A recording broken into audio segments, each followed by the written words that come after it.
시편에는 하나님을 종종 싸우시는 분 전사로 묘사하고 노래하고 있습니다. 그래서 오늘은 시편 18편의 말씀을 통하여 전사이신 하나님이 어떻게 인생을 구원하시는지 함께 살펴볼 터이고요. 그리고 두 번째, 그 전사이신 하나님이 우리를 위해서 싸우시도록 우리가 그분을 초청하는데 하나님을 어떻게 우리의 삶에 초청하고 하나님께 우리가 어떻게 부르짖는가, 그 부르는 방법에 대해서 중요할까요? 중요하죠. 부르는 방법에 대해서 살펴보도록 하겠습니다. 원수는 강하고 재앙의 날에 그에게 닥쳐왔습니다. 그래서 시편 18편 17편을 보면 나를 강한 원수와 미워하는 자에게서 건지셨다라고 말씀해요. 그들은 나보다 힘이 세다라고 얘기하고 그 원수, 나보다 강한 원수가, 힘이 센 원수가 내게 닥쳐왔는데 그 날이 내게 재앙의 날이었다라고 그렇게 말합니다. 4절 말씀에 보면 사망의 줄이 나를 얽고 불의의 창수가 나를 두렵게 하였으며 스올의 줄이 나를 두르고 사망의 올무가 내게 이르렀도다라고 그렇게 말합니다. 이 말은 무슨 뜻이에요? 다윗이 내가 거의 죽게 되었습니다라고 그렇게 절망하고 두려워하는 노래인 것입니다. 여러분, 아무리 용기가 있고 경험이 많고 다윗은 훌륭한 장수였어요. 용맹한 장수였음에도 불구하고 그보다 더 강한 원수가 닥쳐오게 될 때 그가 거의 죽게 되었고 희망이 사라진 것처럼 보였습니다. 그는 능한 전사였지만 압도적인 악의 세력에서 자신을 구원하기 위해 할 수 있는 일이 아무것도 없다라는 것을 깨닫고, 그런데 그가 결과적으로 어떻게 되었냐 하면 거의 죽게 되었던 그가 오히려 노래하는 사람이 되었어요. 거의 죽게 되었던 그가 오히려 그 주변 나라에까지 그 이름이 알려지는 유명한 사람이 되었던 것입니다. 어떻게 그렇게 될 수 있었던가? 시편 18편 49절 여호와의 이름으로 내가 이방 나라들 중에서 주께 감사하며 주의 이름을 찬송하리이다 라고 그렇게 노래합니다. 죽게 된 사람이 하나님께 감사하게 되었고요. 두려움에 떨어졌던 사람이, 희망이 없던 사람이 하나님을 찬송하게 되었다. 근데 하나님을 어떻게 찬송하느냐? 그냥 자기 집 안에서 조용히 아이고 하나님 감사해요 이렇게 하는 것이 아니라 이방 나라 백성들도 다윗과 함께한 다윗을 구원하신 그 크신 하나님을 알게 되었고 그 다윗을 두려워하게 되었다라고 이야기하는 것입니다. 위대한 구원을 경험하게 된 것입니다. 그는 기약 없이 10여 년을 사울왕을 피해 다녔습니다. 부인과 자녀들을 대적에게 납치당하기까지 하였습니다. 생명을 부지하기 위하여 미친 척 연기하는 일까지도 하였습니다. 그렇게 연약했던 그가 어떻게 주변 민족이 두려워하는, 감히 쳐들어올 엄두도 내지 않는 그런 강력한 왕국을 이루는 그런 인물이 될 수 있었을까요? 그가 사방을 둘러싼 압도적인 악의 세력에서 구원받았을 뿐만 아니라 이방 민족에게도 그의 이름이 알려지게 된 일종의 승리의 법칙이 있어요. 아주 단순한 법칙인데 여러분, 이 아주 단순한 법칙을 영적으로 잘 깨닫고 배우고 실천하는 사람은 다윗이 경험했던 이 하나님의 위대한 구원을 그 사람도 오늘날도 반드시 경험하게 될 것을 이 시편 하나님의 말씀은 우리에게 노래하고 증거하는 것입니다. 그래서 오늘날도 그것을 경험할 수 있다. 위대한 구원을 경험할 수 있다라는 것이기 때문에 법칙인 것입니다. 다윗에게만 예외적으로 허락된 일이 아니라 이렇게 하나님을 찾는 사람은 반드시 그도 다윗이 경험했던 것처럼 하나님 내가 거의 죽게 되었어요. 내가 희망이 없어요. 원수는 나보다 훨씬 힘이 세요. 하나님 이 문제를 내가 해결할 수 없을 것 같아요 라고 하는 그 인생의 고뇌와 문제 앞에서 오히려 큰 승리를 경험하고 구원을 경험하고 하나님을 그 주변 사람들도 다 알아요. 야, 하나님을 믿었더니 저 사람이 이렇게 구원을 받는구나, 복을 받는구나 라는 그 노래, 그 소식들이 주변 사람들에게 다 알려지는 그 축복을 받는 구원의 법칙, 승리의 법칙이 있다라는 것입니다. 그것에 대해서 먼저 살펴보는 시간 갖도록 하겠습니다. 어떻게 하는 것이냐? 하나님께 부르짖는 것입니다. 시편 18편 6절 함께 봉독합니다. 내가 시작. 내가 환난 중에서 여호와께 아뢰며 나의 하나님께 부르짖었더니 라고 얘기하는 것입니다. 그 어려움과 곤란 가운데 절망해서 자포자기할 수 있어요. 그 어려움과 절망에서 두려워서 도망갈 수도 있어요. 그러나 이 하나님의 사람은 환난 중에서 자포자기하지 않고 도망하지 않고 여호와 하나님께 아뢰다라고 얘기하는 것입니다. 그 하나님께 부르짖었다라고 이야기하는 것이죠. 그 위대한 원칙 하나가 있는데 그것은 무엇이냐면 하나님께 부르짖는 것입니다. 그러면 하나님이 어떻게 하실까요? 그 뒷부분 말씀 함께 봉독합니다. 그가 시작. 그가 그의 성전에서 내 소리를 들으시며 그의 앞에서 나의 부르짖음이 그분의 귀에 들렸도다라고 그렇게 노래하는 것입니다. 허공을 향하여 하나님 내가 죽게 되었습니다 라고 얘기하는 것이 아니라 그분이 실제로 계시고 내 소리를 분명하게 들으신다. 그분의 귀에 내 소리가 들린다라고 이 시편 기자는 노래하는 것입니다. 그가 그의 성전, 하늘 성전 얘기하는 거예요. 하늘 성전에서 들으신다라고 그렇게 말씀합니다. 그래서 부르짖는 사람, 하나님을 향하여 부르짖는 사람은 반드시 하나님의 응답을 받게 된다라는 것을 여러분 믿으시게 되길 바랍니다. 다윗이 그 인생에서 구원을 경험하고 그 문제가 해결되기까지 10년 이상이 걸렸어요. 10년 이상. 그러나 하나님이 그 소리를 들으시고 반드시 그를 구원하실 뿐만 아니라 그를 영화롭게 하셨다라는 것을 다윗이 경험해서 아는 거예요. 여러분 우리들도 인생에 해결할 수 없는 그 문제를 당하게 될 때, 큰 인생의 질고를 당하게 될 때 여러분 환난 중에서 우리의 소망 되신 하나님께 부르짖는 여러분들 되시고 하나님이 그 소리를 반드시 들어주신다는 것을 믿고 경험하시게 되기를 주님의 이름으로 축복합니다. 그래서 그 절망적인 사람이 압도적인 대적들에게 둘러싸인 그 사람이 부르짖는 그 소리를 들으시는 하나님이 어떤 분이신지 이 시편 18편 1절 2절은 말씀하고 있어요. 그런데 이게 시편 1절부터 시작되는 이 말씀에 하나님이 어떤 분이시다라고 말하는 것이 9가지가 기록이 되어 있어요. 그냥 하나님 도와주세요 이렇게 한 것이 아니라 그 하나님이 어떤 분이신지 그가 노래하고 경험하고 알고 있는 하나님을 부르고 있는 것입니다. 9가지가 어떻게 되어 있냐 하면 나의 힘이신 분이십니다 라고 그렇게 부르는 거예요. 여러분 우리 인생을 강하게 하시는 분은 누구셔요?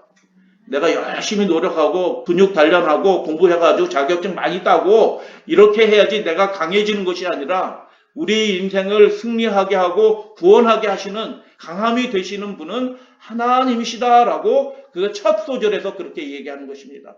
하나님이 나의 힘이십니다라고 고백하시는 저와 여러분들 되시기를 주님의 이름으로 축복합니다. 나의 반석이시다. 반석 흔들리지 않아요. 내 인생이 결코 흔들리지 않을 것이다. 나의 요새이시다. 내 인생이 결코 무너지지 않을 것이다. 나를 건지시는 이이시다. 내가 결코 사망의 깊은 구렁에 떨어지지 않을 것이다. 나의 하나님이시다. 하나님이 신이신 분이 계시다. 나의 피할 바위이시다. 나의 방패이시다. 원수의 화살이 내게 결코 닿지 못할 것이다. 나의 구원의 뿌리이시다. 나를 힘있게 해주시는 분이시다. 그리고 나의 산성이다. 내가 그분 안에서 피할 곳이 되고 편히 누울 곳이 될 것이다 라고 그렇게 노래하는 것입니다. 여러분 이 위험에 떨어지고 거의 죽게 된 인생이 하나님을 찾는데 이렇게 찾는 거예요. 막연하게 아이고 하나님 나 죽게 되었어요 이렇게 하는 것이 아니라 하나님이 어떤 분인지 그 인생에 어떠한 분인지 분명하게 알고 부르는 다윗의 모습을 보게 된 것입니다. 그는 하나님 없이 살 수 없는 사람이에요. 여러분 하나님의 구원을 경험하는 사람들은 어떤 사람들일까요? 하나님 없이 살 수 없는 사람들이 하나님의 구원을 경험해요. 돈이 구원이라고 생각하는 사람들은 돈을 의지하면서 살게 될 것이지만 하나님이 구원이라고 믿는 사람은 하나님이 나의 힘이라고 믿는 사람은 하나님을 의지하면서 살게 될 것입니다. 그래서 하나님 없이 살 수 없는 이 다윗은 나의 하나님이여, 그 위기의 순간에, 절망의 순간에 거의 죽게 되었는데 나의 하나님이여 라고 부르짖었습니다. 여기에 포커스는 어디 있냐면 나의 하나님이야. 그냥 막연한 하나님이 아니고 나의 하나님이다 라고 부르짖는 것입니다. 그래서 부르짖음을 들으신 하나님은 어떻게 하시는가? 하나님의 귀에 들렸다라고 얘기하잖아요. 하나님이 들으신다라고 얘기해요. 하나님이 어떻게 하시는가? 이게 굉장히, 하나님은 그 보좌에 앉아서 만유를 통치하시는 분이신데 이 기도에 응답하시는 하나님이 마치 사람인 것처럼 구체적인 그 모습으로 이렇게 이 시편 노래가 기록이 되어 있어요. 그래서 18편 6절에 내가 환난 중에서 여호와께 아뢰다, 나의 하나님께 부르짖었다라고 얘기할 때 그 다음 절은 어떻게 되어 있냐면 그 부르짖음이 하나님의 귀에 들렸다라고 얘기해요. 그리고 그분이 어떻게 반응하셔요? 이에 땅이 진동하고 그의 진노로 입에서 불이 나오고 코에서 불이 나오고 뭐 이렇게 해서 하나님이 당신의 백성을 억울하게 하고 곤란하게 하고 당신의 백성을 없애려고 하는 그 악의 세력에 대하여 하나님이 그를 들으시고 어떻게 하시냐 하면 진노, 하나님의 백성을 향한 그 사랑의 마음으로, 긍휼의 마음으로 그 대적들에 대하여 하나님이 분기탱천, 진노하시는 모습으로 나타나고 그 다음 절은 어떻게 되냐면 그분이 진노만 하고 이거 어떻게 하지? 이렇게 사람들은 그러잖아요. 저거 어떻게 하지? 이렇게 하는 거 아니라 그분은 어떻게 하시냐? 그 다음 절에 그가 하늘을 들이우시고 내려오신다라고 얘기하는 거예요. 그 곤란에 빠진 그 인생을 돕기 위하여 하나님이 그 어마무시한 구름을 타고 하늘을 들이우시고 강림하신다. 점점점 가까이 내려오시는 거예요. 근데 하나님이 내려오시는데 어떻게 내려오시냐? 그분의 영광의 광채로 사람에게 나타나면 죄인이고 의인이고 다 죽어요. 그래서 하나님이 그 인생에게 구원이 되어주시기 위하여 가까이 점점 내려오시는데 어떻게 하냐면 흑암을 장막같이 두르고 빽빽한 구름이 그 앞을 가렸는데 그 빽빽한 구름 안에 무엇이 들었어요? 우박과 숯불이 번쩍번쩍하는 불이 들어있는 그 구름을 타고 하나님이 인생에게 돕기 위해서 가까이 오시는 거예요. 여러분, 하나님이 어떤 분으로 나타나셔요? 엄청난 권세를 가지신 분으로 우리의 간구와 탄원을 들으시는 그분이 들으실 뿐만 아니라 그 문제를 해결하시기 위하여 엄청난 권세를 가지시고 점점점 가까이 내려오시는 모습으로 기록이 되어 있어요. 그 다음 절 13절 14절을 보면 우레소리를 내시고, 하나님이 임재하시는 모습이에요. 우레소리를 내시고 우박과 숯불을 그리고 화살과 많은 번개로 그 원수들을, 하나님의 백성을 괴롭히고 죽이려 했던 그 원수 대적들을 어떻게 하셨다? 깨뜨리셨다라고 그렇게 노래하는 것입니다. 그리고 결과적으로 어떻게 됐느냐? 지금 죽을 뻔했던 이 다윗이, 하나님의 사람이 부르짖었는데 할 수 있는 일이 아무것도 없었는데 그 부르짖은 그 결과로 벌어진 일이 무엇입니까? 그 다음 절이에요. 15절 말씀. 여호와의 꾸지람과 콧김으로 말미암아 물밑이 드러나고 세상의 터가 나타났도다. 그래서 이 땅에 거대한 변화가 일어나는 것입니다. 큰 지진이 일어나고 대적과 원수들은 다 엎드러지는 일이 벌어졌도다. 지금 이 놀라운 구원과 승리가 어떻게 시작이 되었어요? 그 절망 중에 처한 한 인생이 하늘에 계신 하나님께 그의 절망과 간절함을 아뢰고 부르짖었더니 하나님이 들으시고 어떻게 하셔요? 즉시로 일어서셔서 어떻게 해요? 구름을 타시고 큰 흑암과 불이 가득한 구름을 타시고 그 인생에게 오셔서 어떻게 해요? 숯불을 그리고 번개를 그의 화살처럼 쏘셔서 대적들을 물리치셨다 라고 노래하는 것입니다. 이 노래가 저와 여러분들의 경험의 노래, 간증의 노래가 되길 원합니다. 그래서 이 노래의 움직임을 살펴보면 땅에서 부르짖어요. 근데 그 부르짖음이 없어진 것이 아니라 어떻게 해요? 하늘에서 들려져요. 그리고 하늘에 계신 분이 어떻게 해요? 그 한 인생을 구원하시기 위하여 움직이시는 거예요. 어디로 움직이셔요? 그 인생이 있는 절망이 처한 그곳으로 하늘에 계신 그 위대하신 분이 움직이셔서 그에게 임재하셔서 대적들과 원수를 깨뜨리신다라고 노래하는 시편이 시편 18편이에요. 그래서 하나님의 부르짖는 그 소리를 들으시고 도움이 되어주시기 위하여 반드시 임재하신다라는 것을 여러분 믿으시게 되길 바랍니다. 그래서 우리가 인생을 의지하지 않고 자기 명철을 의지하지 않고 우리의 구원이 되어주시기 위하여 그 보좌를 우리와 함께 하시기 위해서 움직이시는 하나님을 의지하시는 저와 여러분들 되시기를 주님의 이름으로 축복하고 당부드려요. 18편 14절 말씀 함께 봉독합니다. 그의 화살을 날려 그들을 흩으시며 많은 번개로 그들을 깨뜨리셨도다. 인생이 할 수 없는 그 일을 하나님의 임재하심으로 간단하게 그 대적들을 물리치시는 것입니다. 여러분 시편은 150편까지 기록이 된 굉장히 큰 책이다. 그리고 시편 119편은 앉아서 읽는 데만 그 시편 한 편 읽는 데만 30분 걸린다. 엄청 길어요. 근데 시편에서 길이가 제일 긴 시편은 119편. 두 번째로 긴 시편은 몇 편? 78편. 그리고 세 번째로 긴 시편이 18편이에요. 18편. 이 18편에 전사이신 하나님과 구원을 노래하는 그 하나님을 노래하는 이 18편의 중심에 있는 이야기가 있어요. 중심에 있는 이야기. 구원의 법칙이라고 말씀을 드렸어요. 누구든지 그렇게 하면 구원을 경험하게 되는 것입니다. 하나님께 부르짖으면 하나님이 어떤 분인지 알게 해주신다라는 것이 이 시편 18편의 중심부에 있는 이 구절을 통하여 하나님이 증거하시는 것입니다. 함께 보도록 합니다. 자비로운 자에게는 이게 18편의 중심부에 있는 이야기예요. 이게 핵심이란 뜻이에요. 우리가 반드시 알아야 될 그 내용, 하나님이 어떤 분인지 알아야 될 그 내용의 핵심이 18편 25절 26절이라는 그런 말씀의 중심부에 있는 내용이에요. 자비로운 자에게는 주의 자비로움을 나타내시며 완전한 자에게는 주의 완전하심을 보이시며 깨끗한 자에게는 주의 깨끗하심을 보이신다. 여러분 믿으시나요? 하나님은 이렇게 하시는 분이에요. 하나님 앞에서 하시드가 무슨 뜻이라고 말씀을 드렸어요? 헤세드의 형용사형이에요.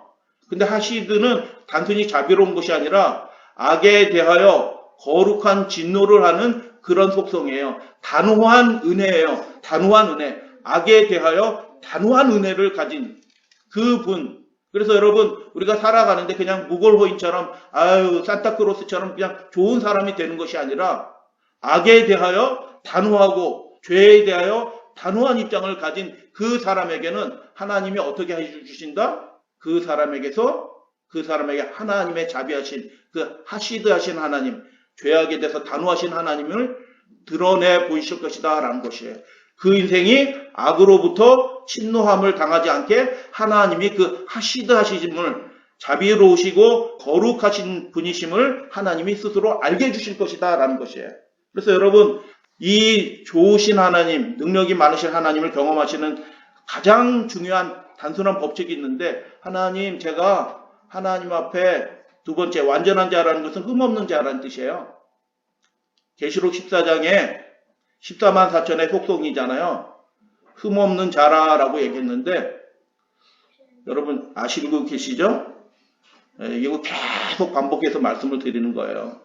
성경은 다 하나로 통일을 되어 있어요. 하나님 앞에 흠없이 거룩하게 살려고 하는 사람에게는 하나님이 그 사람을 실제로 흠없이 거룩하게 해주신다라는 것을 나타내 보신다라고 그렇게 말씀하시는 거예요. 여러분 믿으시게 되길 바랍니다. 여러분 우리가 세상에 살지만 하나님 앞에서 정결하고 깨끗하게 살려고 하는 사람은 하나님이 정말 정결하고 깨끗하게 살 수 있도록 그에게 구원의 능력이 되어주신다. 믿으시게 되길 바랍니다. 이게 법칙이에요. 법칙. 하나님 제가 이렇게 살고 싶어요. 하나님을 기쁘시게 하는 삶을 살고 싶어요. 거룩한 자가 되길 원하고 자비로운 자가 되길 원해요. 그러면 하나님이 실제로 그렇게 해주신다. 어떻게 해주신다? 우리의 소리를 들으시고 우리의 삶에 실제로 임재하셔서 그렇게 질병을 고쳐주시고 그 심령의 어두운 것을 쫓아내시고 우리 인생의 문제를 완전하게 해결해 주시는 하나님이 그렇게 해주신다. 이게 시편 18편의 중심이에요. 하나님은 이런 분이시다. 이게 무슨 뜻이에요? 누구든지 하나님을 그렇게 찾고 부르면 그 사람도 하나님을 알게 된다. 다윗 같은 예외적인 사람이 아니라 누구든지 어디에 있든지 그렇게 하나님을 찾고 부르면 그 사람에게도 하나님은 자비로움을, 완전하심을, 깨끗하심을 보이신다라고 주님께서 그렇게 말씀하신 거예요. 여러분, 여기서 깨끗한이라는 말이 바라르라는 말인데 분리된 자라는 뜻이에요. 여러분, 바리새인이라는 말 들어보셨어요? 바리새인? 바리새인이라는 말을 할 때 그 바리새라는 그 말이 이 뜻이에요. 분리되었다는 뜻이에요. 좋은 뜻이에요, 바리새인. 그래서 바리새인 그 말 자체는 정말 좋은 뜻이에요. 세속적인 것, 부정한 것과 어떻게 해요? 분리되어 있는 거예요. 분리되어 있는 거. 이것저것 다 아무거나 먹지 않아요. 아무거나 다 보이는 대로 행하지 않아요. 욕심대로 행하지 않아요. 하나님의 말씀과 그분의 명령에 따라 세상에 살지만 세상과 분리된 삶을 살아가는 사람, 하나님, 제가 세상에 살지만 하나님의 백성으로 깨끗하게 거룩하게 살고 싶어요 라고 그렇게 부르짖는 사람은 하나님이 그렇게 살 수 있도록 그에게 능력으로 나타내 보이신다라고 그렇게 말씀하셨어요. 이게 법칙인 것입니다. 법칙. 이게 법칙이라고요. 근데 많은 사람들이 왜 하나님이 이렇게 능력이 많으시고 좋으신 하나님을 경험하지 못할까요? 하나님을 부르지 않아요. 대부분의 사람들은. 자기 경험대로 살아가요. 자기 명철에 의지해 살아요. 누구에게 누가 이렇게 말했다라고 해서 그 말에 따라 살아가요. 여러분, 하나님을 부르시게 되길 바랍니다. 하나님은 법칙이신 분이에요. 누구에게든지 이 구원의 하나님이 되어주시길 원하시는 거예요. 그러나 사악함, 비뚤어진 자에게는 주의 거스르심을 보이시니 악인에게는 하나님이 징계하신다는 그런 뜻이에요. 이게 중심에 있는 하나님이 어떤 분이시냐? 하나님은 항상 일관된 분이시다라는 거예요. 어떤 사람은 일관되지 않냐고, 야, 저 사람 도대체 어떤 사람이야? 뒤죽박죽이 알 수가 없어. 근데 하나님은 하나님 이런 분이구나 라는 것을 알 수 있는 하나님이다. 신실하신 하나님이다. 일관된 하나님이다. 부르짖으면 깨끗하게 살기를 원하면 하나님이 그렇게 살 수 있도록 해주시고, 욕심대로 살면 하나님이 그 욕심대로 살다가 망하게 하시고, 완전하게 흠없이 살려고 하는 사람은 그 사람이 정말 정결하게 됨을 받도록 하나님이 그렇게 해주신다. 그래서 시편 중심부에 있는 이 하나님의 사람의 확신이 무엇이냐? 누구든지 이 좋으신 하나님, 구원의 하나님을 경험하게 된다. 부르짖으면 알게 된다. 하나님께 부르짖으면 알게 된다. 라는 것입니다. 그래서 부르짖으면 하나님이 반드시 응답하십니다. 그 사람에게 하나님은 자비를 나타내시고 흠이 없으심을 보이시고 악에서 구원하십니다. 그래서 18편 27절 말씀 함께 봉독합니다. 주께서 시작. 주께서 공고한 백성은 구원하시고 교만한 눈은 낮추시리이다. 아멘. 이게 중심부에 있는, 결론부에 있는 노래예요. 누가 그렇게 하신다고요? 하나님께서 그렇게 하신다. 하나님께서. 그리고 그 중심부에 있는 마지막 구절이에요. 함께 봉독합니다. 시작. 주께서 나의 등불을 켜시며 여호와 내 하나님이 내 흑암을 밝히시리라. 아멘. 그렇게 해주시기를 주님의 이름으로 축복합니다. 개인적인 일로, 인생의 문제로, 건강의 문제로, 사업의 문제로 그 마음의 등불이 꺼진 분들이 있어요. 어둠 가운데 떨어진 분들이 있어요. 세상 살다 보면 그런 일이 생겨나요. 그때 우리가 어떻게 해야 됩니까? 우리의 등불을 다시 켜주실 분, 내 흑암을 밝혀주실 분은 오직 하나님밖에 없다라는 것을 여러분 믿으시고, 그 하나님을 부르는 자마다 하나님께서는 그 인생의 등불을 켜주시고 흑암을 물리쳐서 그 인생을 빛나게 해주시는 하나님이 살아계신다라는 것을 다윗이 이 18편, 이 긴 시편의 중심부에 나만 그런 게 아니고 여러분도 그렇게 될 수 있어요. 학준이도 그렇게 될 수 있고 하늘이도 그렇게 될 수 있어요. 라고 성령으로 그 한 인생에 연약했던 인생을 통하여 우리에게 노래하고 말씀하시는 것입니다. 믿으시게 되길 바랍니다. 그래서 하나님만이 이 중심부에 있는 이 노래를 짧게 요약을 하면 하나님만이 참된 도움이시고 구원이시다. 아멘. 그리고 하나님만이 우리 인생의 문제를 영원히 완전히 끝내실 수 있다. 심령이 답답하고 마음의 어둠이 찼을 때 우리가 할 수 있는 위대한 구원의 방법을, 법칙을 이 18편을 통해서 알려주시는데, 그때 어떻게 해야 되는가? 우리의 인생의 고통을, 흑암을 영원히 끝내실 하나님을 향하여 부르짖으라. 그분은 반드시 그렇게 해주신다. 하나님은 신실하시다라고 노래하는 것입니다. 짐 엘리엇의 선교사, 짐 엘리엇의 부인, 28살의 선교지에서 선교도 시작하기 전에 원주민들에게 창에 찔려서 죽은 그 4명의 선교사 중에 한 사람이었던 짐 엘리엇의 부인, 결혼하자마자 30세에 과부가 됐어요. 아이 낳고. 엘리자베스 엘리엇이 이렇게 이야기합니다. 그런데 여러분, 부르짖으면 당장 구원을 얻는다. 그건 아니에요. 다윗도 당장 구원 얻지는 못했어요. 굉장히 고난의 길들을 경험한 것입니다. 근데 하나님의 그가 구하였던 것보다 훨씬 더 높은 차원에서 더 완전한 것으로 하나님이 응답하십니다. 믿으시게 되길 바랍니다. 그래서 저는 구원의 방정식은 7차 방정식이다. 인생이 이해할 수 없다. 근데 하나님은 어떻게 하신다? 반드시 응답하신다. 어떨 때는 우리의 눈으로 직접 헤아리고 없는 경우도 있다. 그래서 이 남편을 잃었던 엘리자베스 엘리엇은 이렇게 얘기합니다. 좋은 부모는 자녀의 요청에 항상 동의하지는 않습니다. 하나님은 선하시며 사실 선이 하나님의 본질입니다. 따라서 그분은 항상 그렇다라고 대답하지는 않을 것입니다. 그리고 때때로 그분은 우리가 응답을 기다리게 하실 것입니다. 그는 비열합니까? 아니죠. 그분은 우리에게 그분을 신뢰하고 인내하며 선물이 아니라 그 선물을 주시는 분을 기다리라고 경험하게 되기를 원하신다라고 그렇게 얘기하는 것입니다. 하늘의 존재들은, 계시록의 말씀이에요. 하늘의 존재들은 우리 형제들이 어린 양의 피와 자기들이 증언하는 말씀으로써 그 마귀 사탄, 악의 세력들을 이겼으니 노래하는 거예요. 이겼구나 하고 노래하는데, 이긴 모습을 보니까 어떤 모습이에요? 그들은 죽기까지 자기의 생명을 아끼지 아니하였도다라고. 여러분, 하나님의 백성이 죽었는데 노래해야 돼요? 슬퍼해야 돼요? 보통 같은 경우면은 슬퍼하고 죽었어요. 우리 아버지 죽었어요. 하나님 원수 갚아주세요. 뭐 이렇게 해야 되는데, 하늘에서는 어떻게 해요? 그 믿음의 사람이 순교했는데 어떻게 해요? 찬양하는 거예요. 이겼다고. 그래서 여러분, 우리가 하나님께 부르짖는데, 그리고 부르짖음을 즉시 들으시고 하나님이 구름을 타고 그 검은 불이 섞인 어마무시한 구름을 타고 이 땅에 임재하셔서 그의 백성을 도우시는 분이신데, 그 도우시는 방법을 우리가 직관적으로 이렇게 이해할 수 없는 경우도 종종 있다.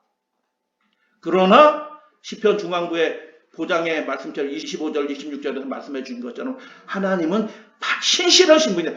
반드시 그렇게 하신다. 반드시 그렇게 하신다. 하나님이 그들을 이기게 하시고 구원하셨다고 노래하는데, 그들 중 어떤 신자들은 억울한 일 당한 거예요. 슬픈 일 당한 거예요. 마음이 정말 애통한 거예요. 예수의 증거와 하나님의 말씀을 인하여 목배임을 받았습니다. 그러나 예수님은 순교한 그들이 뭐 했다고 얘기해요? 예수님의 말씀이에요. 순교하고 죽임을 당했는데, 병중에 떨어졌는데, 하나님은 어떻게 하시냐 하면 그 인생이 구원함을 받았다라고 말씀하시고, 복 있는 사람이라고 그렇게 예수님이 그렇게 말씀하셔요. 이게 얼마나 놀라운 이야기예요. 그러나 우리가 10편, 18편에 노래하는 이 말씀을 통하여 중요한 사실을 하나 알게 되는데요. 하나님을 부르짖으면 그 누구도, 어떤 사람도 하나님, 제가 거룩하게 살고 싶어요. 자비로운 사람이 되기를 원해요. 깨끗하게 살고 싶어요. 하나님을 진정으로 예배하는 사람이 되기를 원해요. 예배하는 사람이 되기를 원해요. 하나님 뜻대로 살게 되기를 원해요. 라고 그렇게 부르짖으면 하나님이 반드시 응답하신다라고 보장하시는 시편이 시편 18편이에요. 하나님은 신실하시다. 그래서 구원과 승리를 하는 하나의 법칙, 하나의 원리가 있다. 시편 18편이 이렇게 되어 있어요. 자세히 살펴보지 않아요. 그 인생에 고난이 닥쳤어요. 누구든지 다 이런 일을 경험해요. 어려운 일 생긴다니까요. 그때 어떻게 해요? 여러분 사람 찾아가지 마세요. 사람 찾아가지 마세요.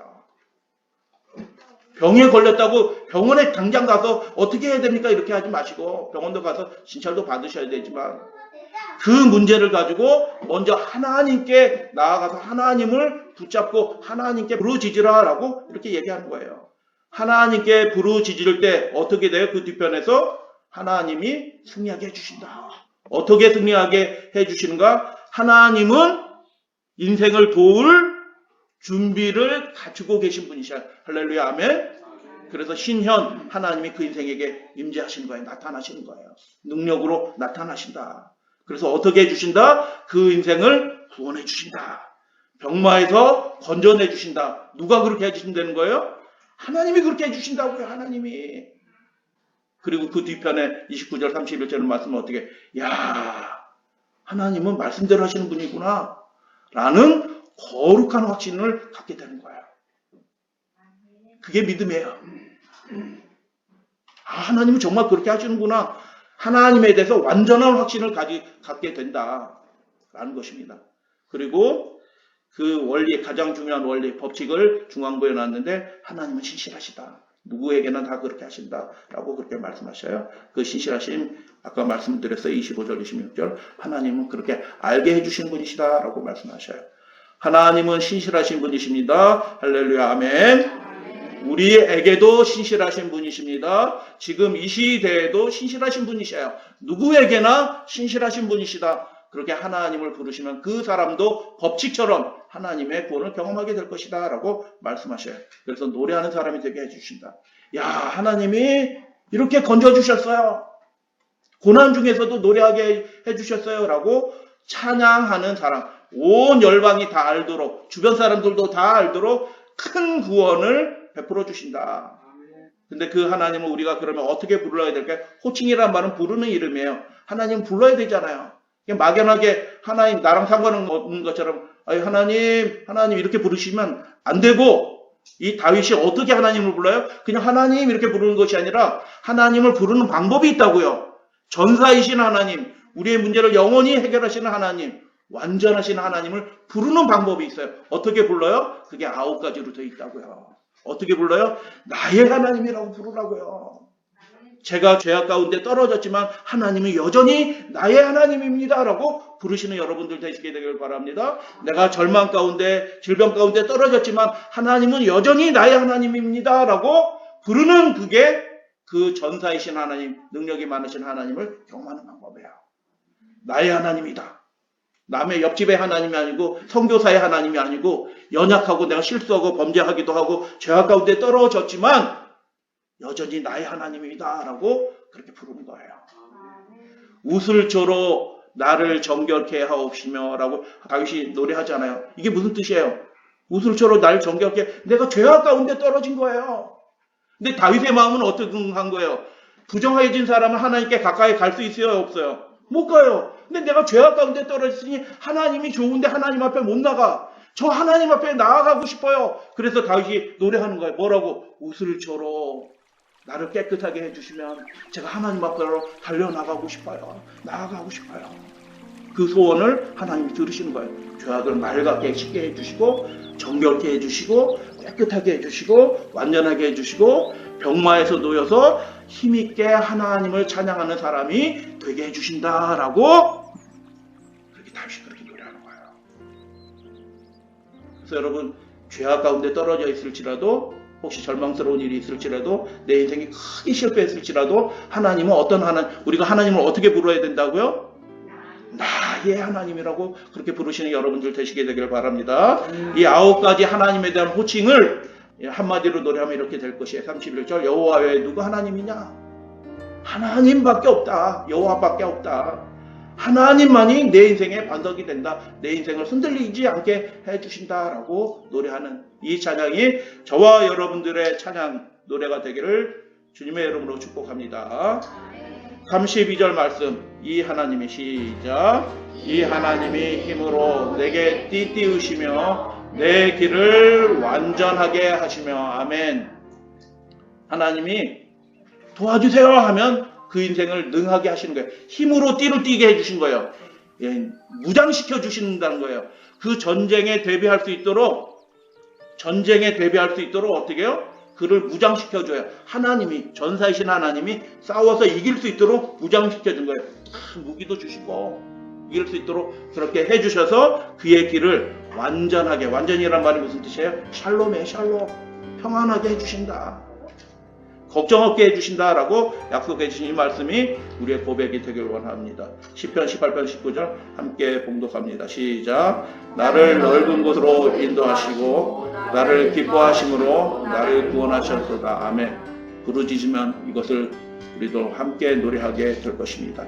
또 한번 읽겠습니다. 30절 시작. 하나님의 도는 완전하고 여호와의 말씀은 순수하니 그는 자기에게 피하는 모든 자의 방패시로는 누구든지 그렇게 될 것이다. 근데 누구든지 어떻게 될 것이냐? 하나님의 도는 완전하고 여호와의 말씀은 순수하다라는 말씀이 무슨 뜻이에요? 정말 하나님은 말씀대로 하시는 분이군요 라는 완전한 확신을 노래하는 것입니다. 완전한 확신. 야, 하나님은 정말 그렇게 하네. 내가 헌신했더니 자녀들이 복을 받네. 말씀대로 그렇게 하시는 분이구나 라고 그렇게 하나님의 말씀에 대한 거룩한 확신으로 노래하는 것입니다. 이 확신의 노래가 저와 여러분들의 노래가 되시기를 축복하면서 말씀을 마칩니다. 아멘.